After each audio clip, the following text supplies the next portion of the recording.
Hello, hello. Welcome to another Pro Football Doc Sports Injury Central podcast, part of our off-season series here. There still is the ability to take some live questions, but we do some deeper dives here and usually some guests. Lots to talk about this week.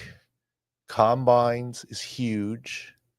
NFL free agency around the corner is big. Of course, there's basketball injuries, hockey, baseball season starting. But as people join here, let's do a little bit of a deep dive here. Doug's in the background. Weekend good? All good? Anything new?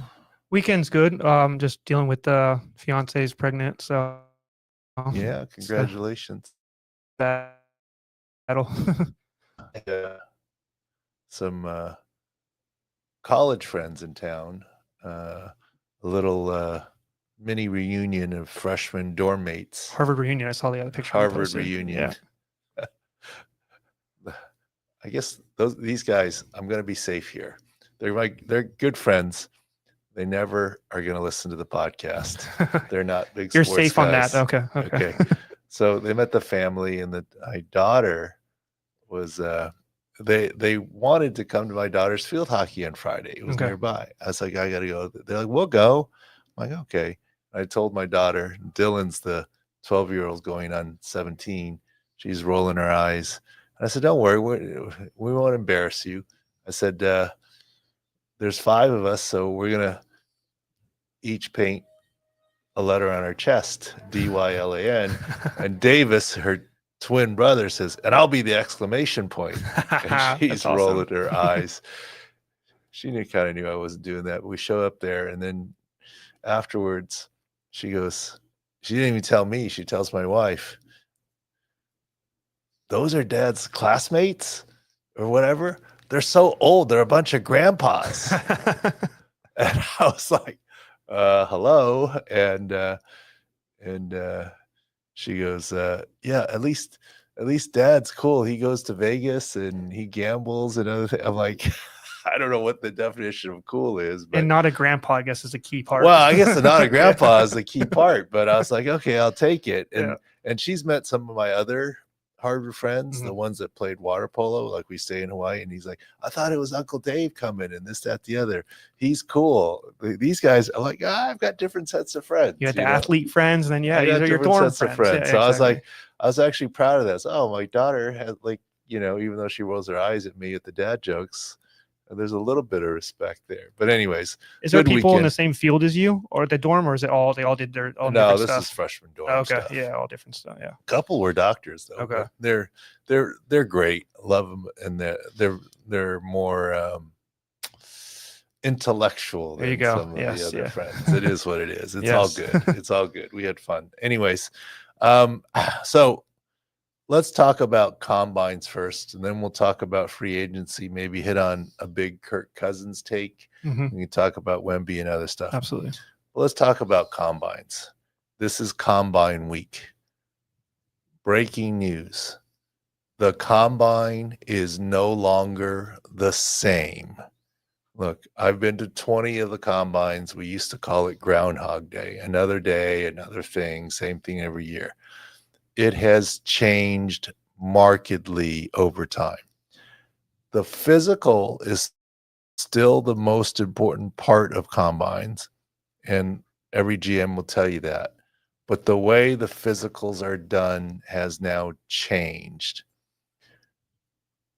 Many or some team positions are going to do it by Zoom. It used to be an incredible meat market. 6 different rooms, 6 different repetitive exams. Every physician can touch you. And the Zoom response is a response to how it has changed. And it's been slowly coming. But it has changed significantly where not every team physician necessarily goes now. They do it by Zoom. So really, what has changed? Look, I think COVID changed it a little bit, the way that they started. COVID, they pre-screen guys now, and they've adopted some of the COVID principles. It's huge that it used to be a deal breaker that if you were a team physician, you didn't go. I've been to Indy 40 plus times in my life, not just for games, but 20 NFL combines and about 18 recheck combines for follow-up. And that's all. It's all changing. Is it all 32 doctors, or is it 32 plus you have people helping you as More well? than 32 doctors. Okay. Each team would send 2, 3, or 4 doctors. Okay. Now, I'm sure each team will still send at least 1 doctor, but not all. I'm hearing not all team physicians or head team physicians are going to be there, Okay, because of the way it has changed. How else has it changed? For the first time ever last year, first pick of the draft, Caleb Williams. Yeah. Caleb Williams refused the physical. That really has never happened. Many players have, let's say you're coming off an ACL, refused multiple exams of the ACL, usually just one exam, or, gee, I'm fresh off of surgery, I'll come back for rechecks. They're not refusing, they're deferring, right? They're trying to get a better result maybe, or wait for it to heal, or? Well, they not, if 32 teams all look at someone's knee or shoulder coming off of surgery, potentially more than 1 doctor per team, you could have 50 plus exams on your shoulder. Yes, it could be sore. And so there were guys that come in and say, look, I'm not going to let guys look at my shoulder today, or I'll let 1 doctor look at my shoulder and he can report the results, but I'll be back for recheck combines when I'm 6 weeks further along in my rehab. Now it's, for the last year, for the first time, someone refused, and some doctors won't be there, and the way they present are changed. And this is a response to players. Everyone has been said this is a meat market. It used to be, I get it, it wasn't the most efficient way. You'd go into one of 6 rooms. The teams would be divided into 6 different rooms. Some would have 5, some would have 6. Is there a preference on who sees someone first, or is it just a line of people? For the Chargers, we sat here. The Bengals sat over here next to us. The Jets, then we had the Panthers and Jaguars in our room. The Jaguars and the Titans in our room, not Panthers. The Titans and Jaguars are in our room. But it used to be you'd have an assistant physician see the guy, present him with all the things. Now what they do is they have 1 physician, and they do a full physical on you at least 6 times, one in each of the different rooms. Then you'd be on a middle table and everyone would be able to examine you. Now it's a group presentation still in the rooms, but it's the same doctor that walks with you through the 6 different rooms. And there isn't really time allotted to probe. In some ways, it's a good response. Literally, some of the players felt like it was too much, and it bordered on, I hate to use this word, but it bordered on assault to have 50 people examine their knee. Like they felt it was excessive. And I get why Caleb Williams would, we talked about a little bit last year, saying, look, I'm going number 1 or 2 at most. Why do I want, no offense, the other 30 Chiefs, teams, the 32nd pick in the draft to take a look at me? Right. They're not drafting a quarterback. And then I'm not falling to 32. I get it. I would have suggested Caleb Williams say, look, I'm only going to do an exam and only the top 3 teams are invited. And this is when I'm going to do it, as opposed to refusing at combines. But I get it. It can be excessive. Doctors are trying to do their jobs and so forth. But market change at the combines. The physical is still the most important thing, but the way the physicals are done, it's huge to me that some doctors aren't going to be in person. That's a big change from before. A personal opinion, is that good or bad? Like from you, if you were still going, would you go, or would you send an assistant, do Zooms more? What is your approach? I think I would have to go. Let me argue that your role as a head team physician at combines is greater than your role perhaps on a Sunday. Okay. On a Sunday, if someone's hurt, it's possible there are things that you can do, injection or otherwise, to manage them to stay in the game. But a lot of times, look, it's great to be there and console a player and give him early information. But if he broke his ankle, he broke his ankle. Right. There's nothing you can do about it. Sure, you can get him treated the right way, but you're not doing anything to get him back to playing. If you tore your ACL, you tore your ACL. You can start the process of what to do next. Right. But at combines, you can select, if two players are the same, which one projects to be healthier. And that, I think most teams would argue, is a bigger thing. And I don't know how you can do it. Look, I've talked to some teams before, and there's like, okay, and some agents, and they're like, some teams are like, well, we'd love to know who best to draft or who's healthiest. I said, you need to ask your team physician that. They're examining the players. Right. I'm looking at it from afar. Like we just talked about before you came on the podcast, the number one corner coming off ACL. Oh, the ECU cornerback. Yeah. Yes. Yeah. Of course, there's a doctor's note saying he's going to be fine. He's look, I would need to examine that guy to give you the best. Siobhan Ravel Jr. Siobhan Ravel. Yeah. I would need to examine that guy. I don't think a Zoom call is going to do it. No offense, but I want my hands on his knee and look at it to give the best analysis. And I can tell you something. It's not black and white. Physicals at the combines are as varied as talent evaluation. There's no question. Most people last year thought Caleb Williams was the top pick, but there may have been a few that said Jayden Daniels, right? So it's not unanimous on who's the best talent, much less what someone's physical looks like. It's not always unanimous. There's an art to it more than the science.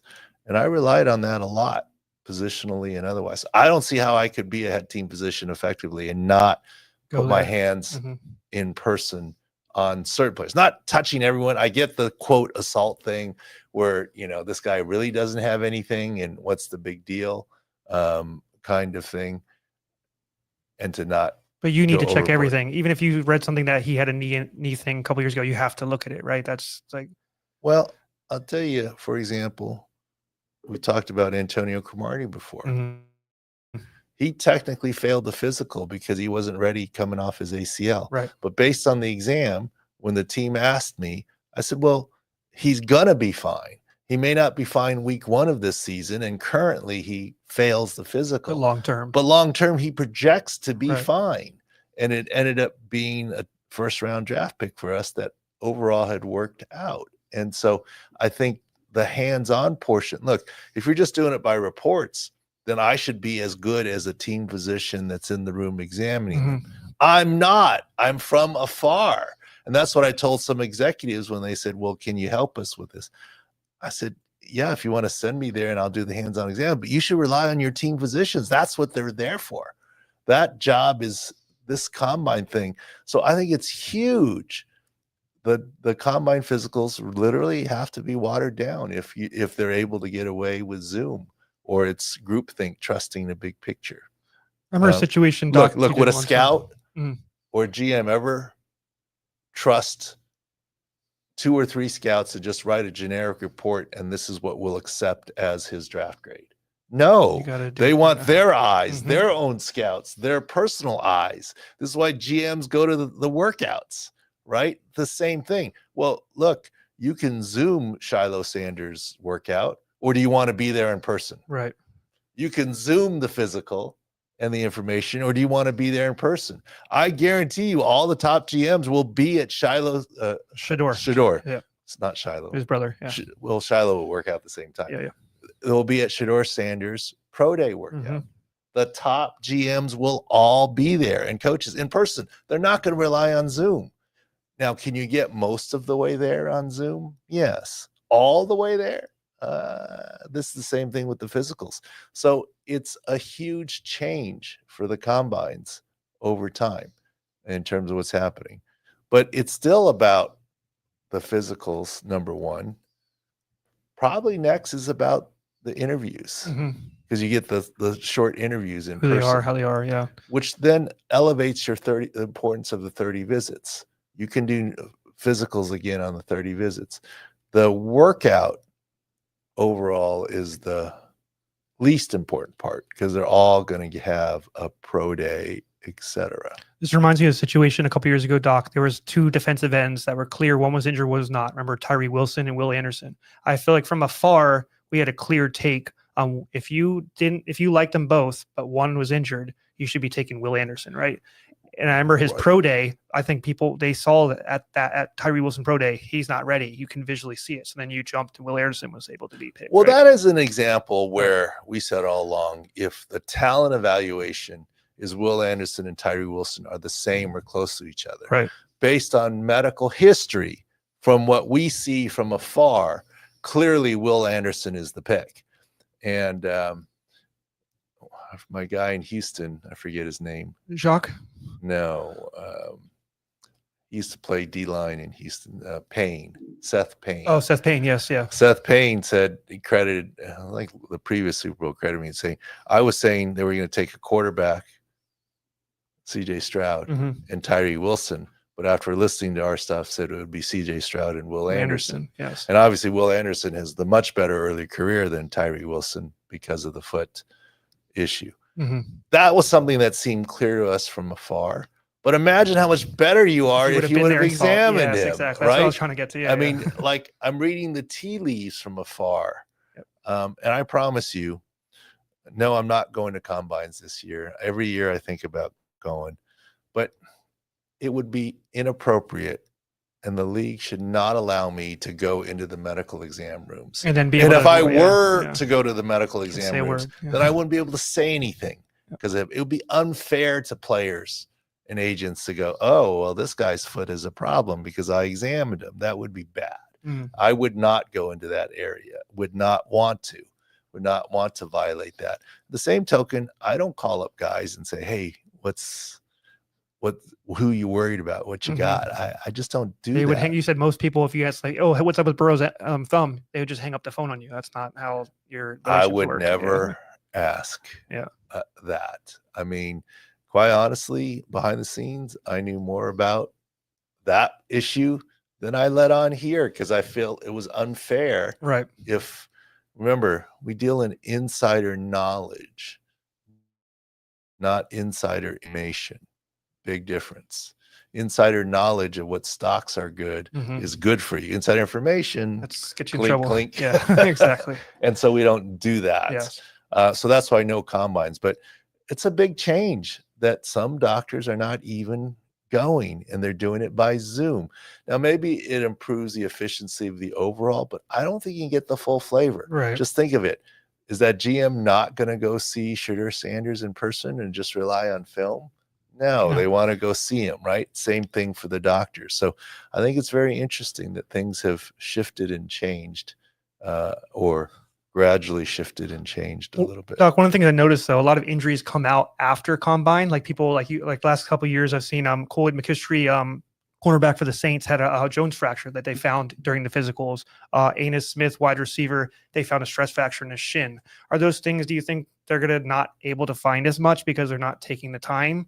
Or is this something that every year we do see those things that slip out, right? It is one main physician seeing one guy and bringing him to all the different teams. Right. Is it more likely for 6 different physicians to miss a stress fracture, or more likely for one physician to miss a stress fracture on history? Yeah. I mean, the okay. numbers, it is what it is. Yeah. Right. I'm not saying the physicians are bad in any way. It's just the human element there when there's a quadruple check system. Yes, it's more cumbersome. Right. I get why the players complained about it. I get why they're doing what they can. It's sort of a compromise. But I don't see how, if I were a team physician, I wouldn't be there in person. Right. It's just unheard of to not be there in person. I had a last follow-up question, Doc. Just like I've read some questions about like old injuries. I know we saw something about Shaq was talking about how he had injured his wrist when he was younger, and it affected his free throw shooting. I remember as in basketball Shaq. Basketball, Shaq, yes. Just some old injuries matter. I was reading something and along that line to people, yes, the NBA has a combine too. It's just not as well publicized. I've been to a couple of NBA combines. They had a story about Brock Purdy. He was 16 years old. He played a paintball game, and he got a cactus stuck in his non-throwing hand, and it was enough that it needed surgery. And this was about a 6-year-old injury, and they asked him about it at combine. Is this something that is common, or like you said, some questions you get from different teams that they matter more, or they care more about certain things? Well, if you're trying to be thorough, you want to ask about that 6-year-old injury, okay, in case there's long-term ramifications. I get it's his non-throwing hand, but you know what? There's still ball handling in both hands and whatever. If you're trying to be thorough. Now, if you're a team owner or a GM, you want your doctor to be thorough and say, it's the other hand. It should be okay. right? That doesn't sound good. Yeah. I mean, you just want to be thorough. You want to Right. check all the boxes, and that's okay.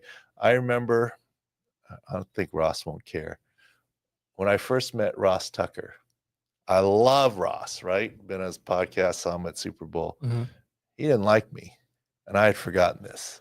He had come through when he was a free agent, the Chargers. Yep. And he's like, yeah, I don't like you. You like gave me a bunch of x-rays and x-rayed me head to toe and really gave me a thorough once over. And all the other teams were like, didn't worry about it because I'd played last year.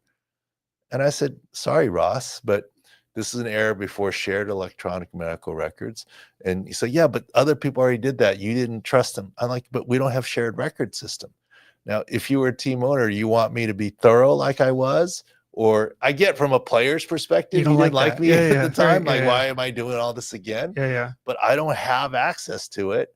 And if you want, and he said, I guess it's a fair point. And then I said, Ross, I would take it as a good sign. There are times the team would tell me, yeah, just you can look at him, but we're not going to sign him. This is an agent favor. Okay. Yeah. Okay. Yeah. And then I wouldn't go so deep. Yeah. We were actually, from what I knew, looking yeah. to potentially sign you, Ross Tucker. Yeah. So take that as a good thing, you know? And he goes, okay, I see the point. So you get what I mean? Like, yes, I think it's perfectly fair and appropriate to ask about Brock Purdy's thumb. Mhm. If there is a 1% non-throwing hand thumb from a cactus injury, just to figure out what it is. If there's a 1% chance it's a problem long-term, I think it's incumbent on the team physician to ask about it. Now, to make a big deal about it would be a different story once you found out about what it was, et cetera. All right, Doc, just finishing up the combine. The next topic I have for you, just on Radio Row, I saw Kirk Cousins was on a little media tour, and he was talking to multiple outlets to Good Morning Football, and said that around week 10 during the Saints game, he injured his right shoulder and right elbow. So as like our company, we went through deep dive, went through video and stuff, and just tell me your thoughts, and I'll go through stats and stuff with you while you talk. Well, we did hear about that at Super Bowl, and this is our first time talking about it. Now, where it's apropos, it's free agency. Right. Look, I get where media is not thrilled with Kirk Cousins. D. Orlando Ledbetter, not thrilled with Kirk Cousins. Friend of the pod, we've had him on. Friend of the pod, talked to him. He's like, we asked him, were you hurt? And he kept saying no. So why are you now trying to say that you were hurt? I get that point from D. Orlando Ledbetter. And he's right. And he's like, we cover you all the time. You can be honest. But do you really want Kirk Cousins complaining that he's hurt but still playing and exposing potential weaknesses? I mean, you know about coach speak. No, he's fine. He's fine. Look, Cam Jurgens didn't admit to a problem. You talked to him at Super Bowl. And now Cam Jurgens had back surgery after the less Super than Bowl. 10 days after. Yeah. He had, and we asked specifically, it was his right to dodge the question. Does this involve the nerve? It was a dodge. It clearly did. We said we weren't worried about it unless it involved the nerve. And yet he played through. Good on Cam Jurgens, played well, got a Super Bowl ring. He will be fine for next season. Good. But you don't expect Cam Jurgens to admit he's got a really bad back issue and a nerve issue and will need surgery. That's part of the gamesmanship. I wouldn't expect Kirk Cousins to say anything about it. Right. But here's the breaking news from at least Sports Injury Central perspective. As far as Kirk Cousins is concerned, based on the review of game film, 100% support the fact that Kirk Cousins in week 10 of the season injured his right shoulder and right throwing elbow. And we can point to you the play. It was a red zone play late in the second half. Late in the first half. Late in the first half. Late in the second quarter, where the right defensive end comes screaming around and he hits his arm just as he's throwing the football. Maybe we can cut in the film. I'm not sure what the rights we have the video. The film. And it's in some ways reminiscent of many quarterbacks who have hurt their shoulder and or elbow. It was almost reminiscent, a little bit different, of the Brock Purdy injury UCL. where he tore his UCL. Okay. Not exactly. Yes, based on the video, Sports Injury Central fully supports that Kirk Cousins got injured in week 10 of the season at the end of the first half. And you can look for yourself. Right shoulder, right elbow. His next play, he literally throws the ball into the ground and it looks pathetic. Yes, he kind of got hit. He lost his footing, but there was not a lot of arm strength on the next play. That ball was going down probably more. It was not going to be a good pass any way you look at it. I don't blame Kirk Cousins for not calling attention to it. Don't tell me about, the Falcons, this, that, the other injury report. He actually was on the injury report the next week. Yep. For the shoulder and elbow. Yes, it disappeared off the injury report. After the bye, it disappeared, yes. He was on the next week, then there was the bye, and it fell off the injury report. Correct. So I get it. If he was still hurt post-bye, why is he still on the injury report? Let me tell you once again, there's a lot of things where people are dealing with stuff that isn't on the injury report, and it's not a finable offense for the teams. He was on their injury report week 11. Then week 12 was the bye, and it fell off. But you go look at the video yourself, and hopefully we can cut it in here. He did injure his right elbow and right shoulder. Was it season ending? No. Was he playing through it? Yes. But let me show you something. Season ending in a way. Well, he played 4 more games and then lost his job. But let me tell you something. Go look at the stats. Prior to the right shoulder, right elbow hit in week 10, right before the half, 9.5 games, Kirk Cousins was 17 touchdowns, 7 interceptions. Correct. It's a broad stroke stat. Okay. After the elbow and shoulder issue at the end of the first half, so second half of week 10, and the remaining 4 games that he played before he was benched. Correct. He was 1 touchdown and 9 interceptions. Correct. He finished the year 18 touchdowns, 16 interceptions, almost equal, not good. But prior to that one play, he was 17 touchdowns, 7 interceptions. Very respectable. Right. After that play, in the 4.5 games, he was 1 touchdown and 9 interceptions. Does it have to do with the elbow? Based on video, the elbow and the shoulder, I would say yes. His yards per pass dropped by 2 yards after that. Huge. QB rating was under 78 every single game. Yeah. Can you say maybe he just fatigued and he didn't play well? You can make that argument. But based on what we do, which is analyzing video, we fully support that he injured his right shoulder and elbow right before half in week 10 and can see how the slippage happened. Now, what does this mean for Kirk Cousins? I mean, look, he kept it quiet. I get it. That's part of the thing. He's still under contract too, so he does have to deal with, are they going to get rid of him or not? I guess it's a big thing, I don't know the contractual side, Yeah, but I'm just saying from a medical perspective, calling a spade, the story fits. The type of hit he took, right shoulder, right elbow, he was on the injury report. His play clearly declined. Now, is he 100% now? I don't know. I haven't examined him. I would hope and expect so. How does this change the dynamic next year with the Falcons? I don't know. I think they're still going with Penix. If another team looks into this, is he tradable? Is he releasable and signed somewhere else? All I'm saying is, medically speaking, we fully support the veracity that Kirk Cousins injured his right shoulder and elbow in the game that he said, and we have identified the play. Right. How much of the drop in play was for other reasons? You can argue that. Well, remember beginning of the year too, everybody was worried about if he was going to be playing well due to the Achilles tear and that recovery, right? They said he didn't have a lot of arm strength stuff, but the stats, like you just showed, he was playing fine through that. If Well, that he was had an a slower issue. start to the Right. season, Yeah, but you know, that may be not full off-season program and new team kind correct. of thing. But Yeah. the bottom line is in 9.5 games, 17 touchdowns, 7 interceptions. In the final 4.5 games before he's benched, 1 touchdown, 9 interceptions. 1 touchdown, 9 interceptions. Look, I'm no mathematician, but that's clearly statistically significant. And any statistician, PFF, or anyone would tell you 2 yards per drop in yards per pass attempt is significant, is huge. And that's what happened to Kirk Cousins. So what's going to happen? I don't know, but doing our... Well, speaking of PFF too, his grade dropped to 29th out of eligible 75 quarterbacks. So his rating went down significantly. Well, the bottom line is, I don't think Kirk Cousins is making it up. How badly he was hurt is a different story, but don't think he's making it up.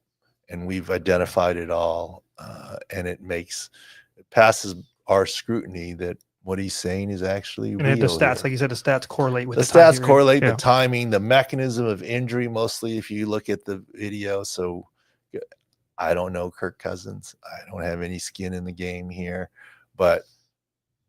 and we'll show this to Orlando Ledbetter. Mm-hmm. Maybe he thinks, I'd love to hear his comments on this, but medically speaking, I don't think he's throwing out excuses for his play. It all fits based on what we have seen. Puzzle pieces fit. Exactly. So this maybe bodes well that he could have a better season next season, whether with Atlanta or somewhere else. I don't know. Right. Who knows if Penix will do well or Penix will get hurt or he'll play again. But I would say, yes, it's justified. His week 10 injury. This wasn't just a PR campaign to rehab his image at the Super Bowl.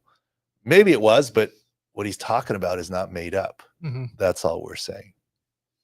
Next topic, Doc, I want to talk about, before we jump into the Wembanyama, I want to hear your thoughts. Just talk about college basketball. Sick picks are doing extremely well, 62% on 3-star. NBA picks are doing solid as well. Do talk about the injury we did talk about on our site at sixor.com, the Duke big injury, the power forward Maliq Brown, his shoulder. Look, he's a 6th man, but the easier the shoulder comes out, the easier it comes out again. And in the Twitter video, I was like, yeah, he dislocated his shoulder, which usually means labral tear. Hard to play basketball with a shoulder harness. This is going to affect him. Do you remember Hunter Dixon last year? Kansas, you remember his labral? It was hard for him to rebound. Yes, we were looking at it. It's going to affect him, especially as a defensive guy. It's going to affect him. And it came out pretty easily. Now, is this going to end Duke's Final Four hopes? No, they got a good team. Very good team, yeah. But it's a damper on his availability. And I think where 6th pick has done well is we figured out the ways of, whether NBA, who's getting rest when, and reading the tea leaves and looking at injuries and looking at all the algorithms we're putting together. But if this power forward goes down, what happens? And in terms of defense, rebounding, steals, blocks, or whatever. Where do the stats trickle? Yeah. Yeah, where the stats go and where's the downstream trickle. So and remember, 22 starters in the NFL, 5 in basketball. Much more important. So one player goes down, it's 4.5 injuries. That's a cluster injury. So I think that's where our basketball success has been, and we continue on.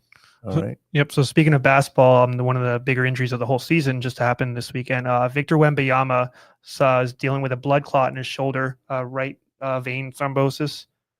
Tell me what it means for his career. A lot of people have saying career ending. He's got a body type, very skinny. Is he susceptible to this type of thing? Tell me your thoughts on the whole situation. Well, I mean, first of all, we had our concerns about Wemby coming into the league based on his stature. We did. And the NBA rigors. We didn't anticipate blood clot. This is unusual, but it's happened before. It all depends on why the blood clot. if he has some sort of clotting disorder that is genetic or hereditary or whatever that can't be corrected, that will always make him clot, that's a potential problem because those aren't always fixable.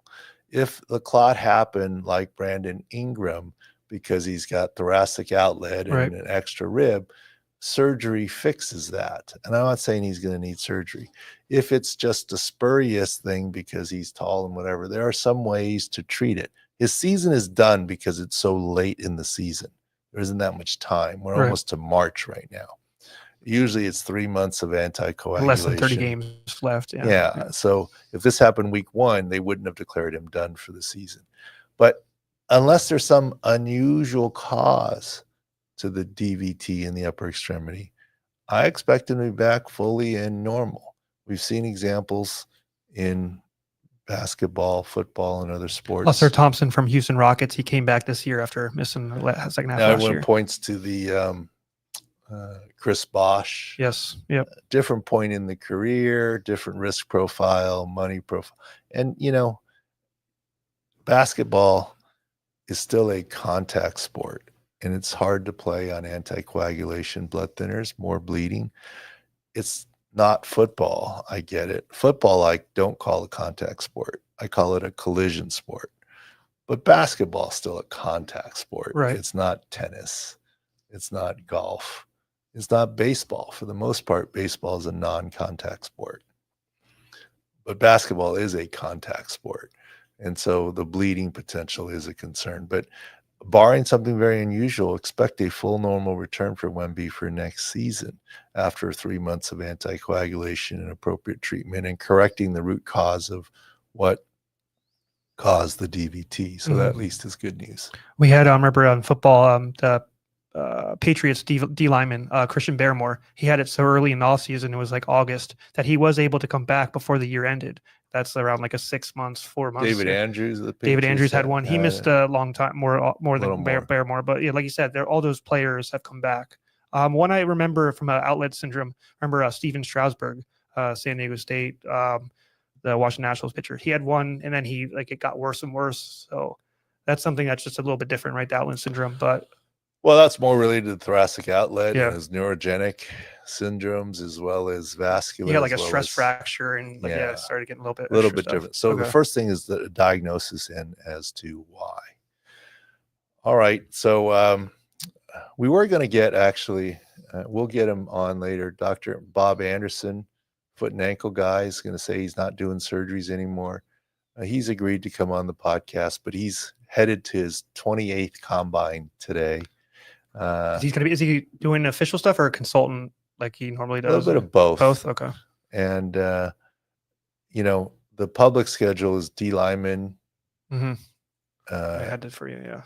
On the 27th. 27th is when it starts. Yeah, let me see right here. Yeah, D lineman and linebackers on the 27th. 28th is D backs and tight ends. But they get there 2 days ahead of time. Yes, yeah. For the physicals and for the interviews, they're trying to do the MRIs and tests ahead of time to streamline the process. Most doctors are traveling there on Tuesday, Wednesdays, physicals, Thursday's the first workout day. You have to pass your physical to work out. And how else the combines changed is it used to have big meetings about the physician society. And that's another reason I think some people are Zooming, because those meetings don't happen at the combine anymore. They have a separate meeting where they go over the newest, latest. So you have to be in person. Yes. Okay. So that's another reason some are Zooming it. Look, I'm a little bit jealous. I liked Indy, but I didn't love Indy. No direct nonstop flights from What's the dinner place that you go to that you mentioned? St. Elmo's. Yeah, St. Elmo's. Yeah. Harry and Izzy's. Indianapolis has grown a lot. But I see where the move is, but trust me, combines aren't the same. If some doctors aren't attending in person, it's not the same kind of thing. But I guess progress is what it is, progress. All right, thanks for watching and listening. Pro Football Doc Sports Vision Central podcast. Combines are not the same anymore. We back Kirk Cousins up, and Wemby, fingers crossed, is good to go for his career and next season. Go to sicscore.com, Sports Injury Central, for all the latest stuff. Like and subscribe. More than just football is what we would say. Yes. All right. Thank you. Thank you.